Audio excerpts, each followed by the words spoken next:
fake news just got upgraded. Nag-turn over daw si BBM ng coconut processing facility sa Misamis Oriental. In-invite ka lang dun para mag-cut ng ribbon. Itong FICO, ano to? Kooperatiba yan. Sila nagpatayo niya. Pera nila yan.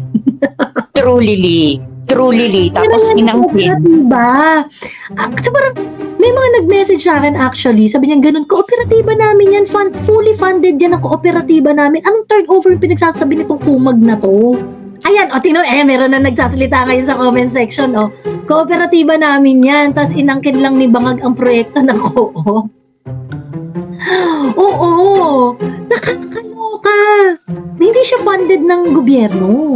Pagkatapos, parang pinapalabas turnover.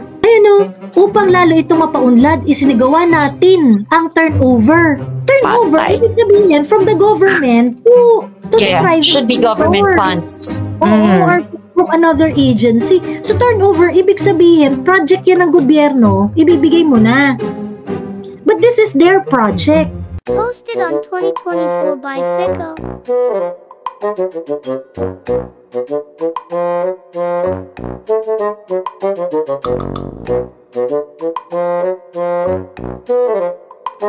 Project ng kooperatiba to.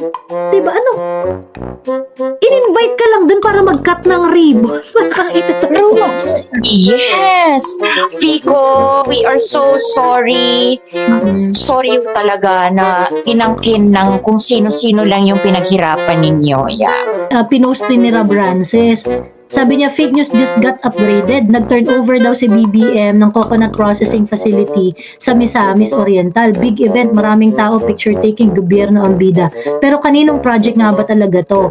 Credible source from the ground says, FICO ang nag-initiate, FICO ang nag-finance, FICO ang bumili ng lahat ng makina. Every peso galing sa FICO, not a single cent from the government. Community-led initiatives are suddenly government trophies. Pakibasa na lang po kayo.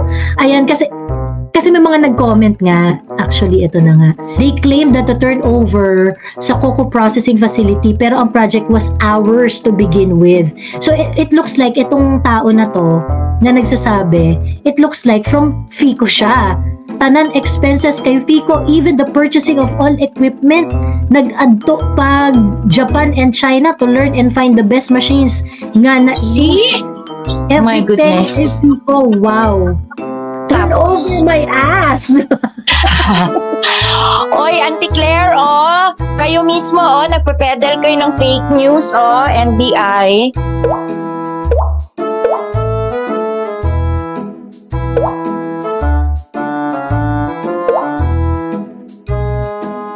Diyos me, so nakakaloka to.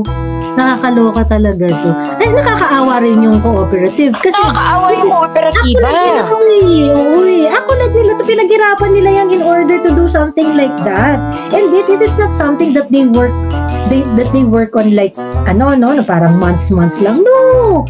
Years of planning yan for sure.